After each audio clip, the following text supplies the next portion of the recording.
Hi, welcome to Inktober Day 1. So for starters, I'm just going to quickly go over the art supplies that I'm going to be using in this video and throughout the series. I have a Strathmore watercolor paper book. It is 11 by 15. Next I have some Liquitex inks. These are in black, my Paul Rubens watercolors. These paint pans, or I guess wells, that I'm using for the different inks.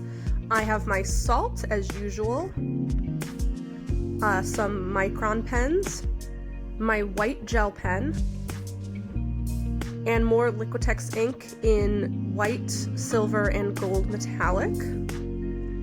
And then I have some masking tape just to hold down the edges of the paper.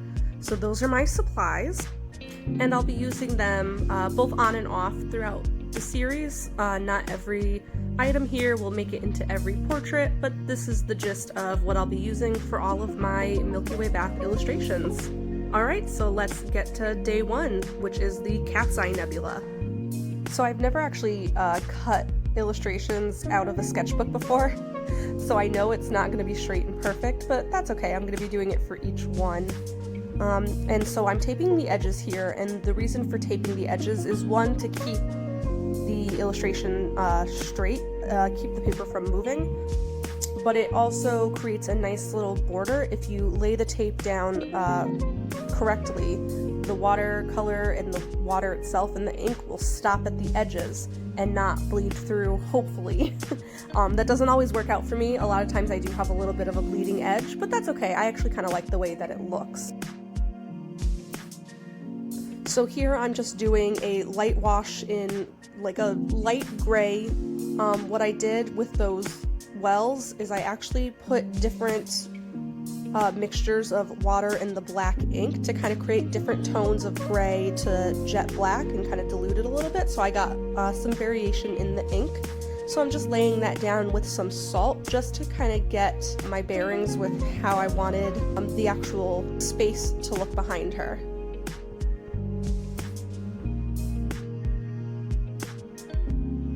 So the first time I did this illustration last year, I actually made her skin blue, and I did like it, but she ended up not matching too much with the other illustrations.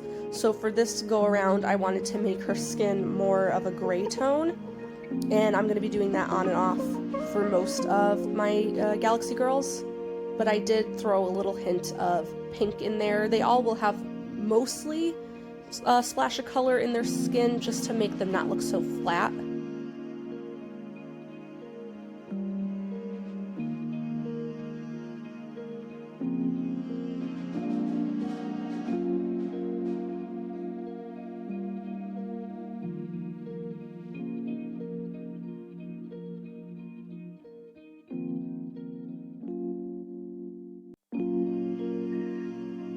It was really fun getting to redo this one pretty much almost exactly as how she was last year, just kind of enhanced is how I would put it. But I kept pretty much most of the idea the same. So it was cool getting to see just how much I've changed, not so much stylistically, it's still pretty similar, but just my eye for things I think has changed a little bit over the last year. And so that was really cool, seeing that come together and having something to compare it to.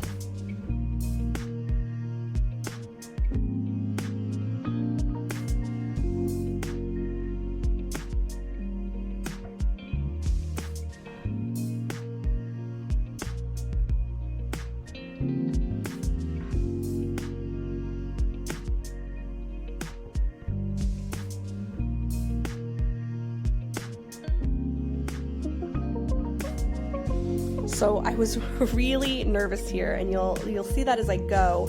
So I'm actually painting the Cat's Eye Nebula, and once I started I was so intimidated. I couldn't remember how I painted it last year. I was looking at a reference photo while doing this, and it just wasn't working. Like right here, I'm panicking because I'm like, oh my gosh, it looks terrible, what am I gonna do? And then the more I worked it and the more I added salt and the more I kind of just trusted myself, it did end up working out in the end, but there was a hot second where I was just like sheer panic, ready to quit, thinking that I ruined the entire thing. So, you know, when in doubt, just keep at it, trust yourself. But that salt really saved the day. The salt pattern that ended up in there really worked out nicely. I like the way it turned out.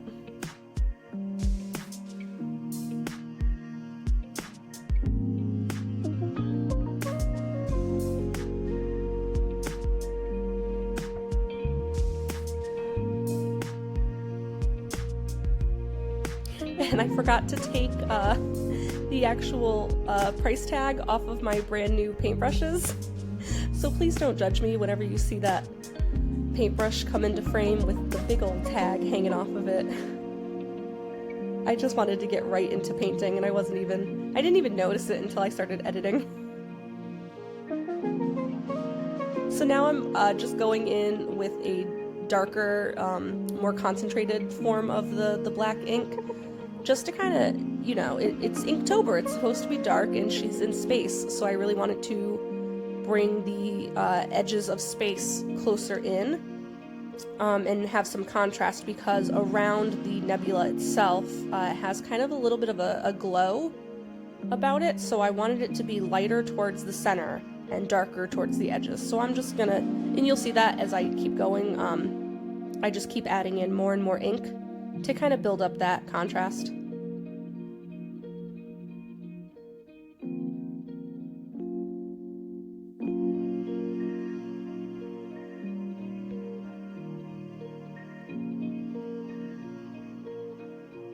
I went a little crazy with the salt here, but I really love salt, and it kind of is a sneaky way to do that kind of galaxy stars look, because it breaks up just the sheer black ink.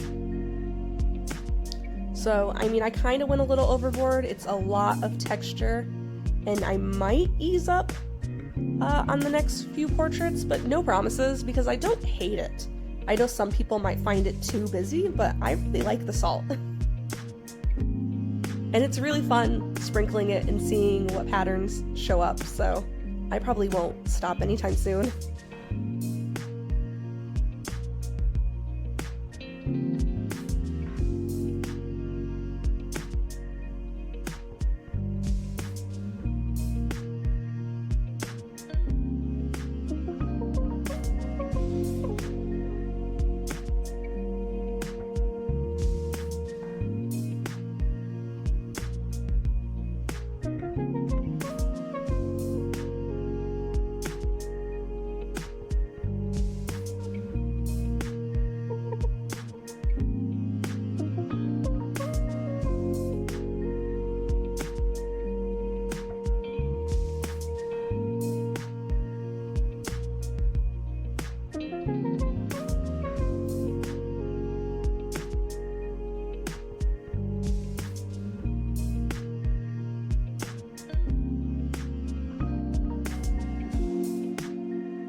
Okay, so here's another part where I kind of panicked a little bit.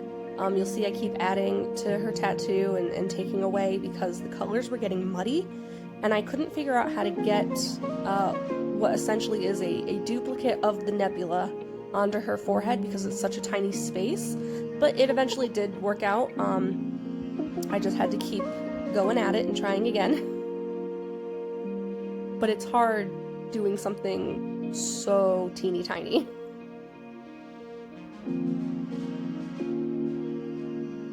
I originally wasn't going to use the gel pen to highlight her hair. I don't know why I wasn't going to, because after I did, I went, oh, that looks so much better. Why was that not my plan from the start? But I'm glad I ended up doing it.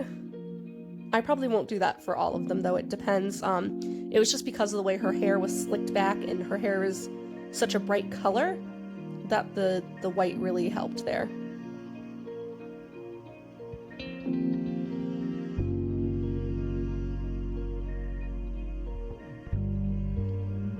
And I'm just putting in some detailing here with a blue gel pen.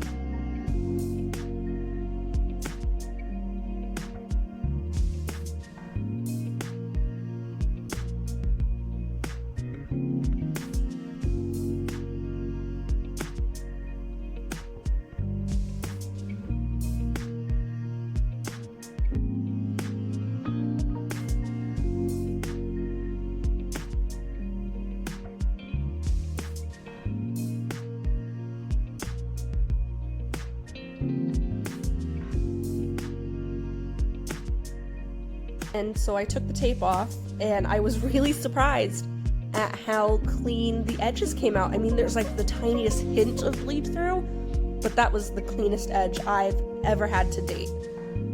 So here I'm just putting in some stars with gold ink. I'm also going to throw in some silver, which doesn't show up as well. And then I'm going to put in some white. So there's a mixture of different colored stars, and they are metallic. So that was fun, and that kind of just made it feel more like space than just having the salt be the stars. And here she is, the final piece. There you could see some of those stars. But I'm really happy with how she turned out. Thank you for watching, and I'll see you for day 2.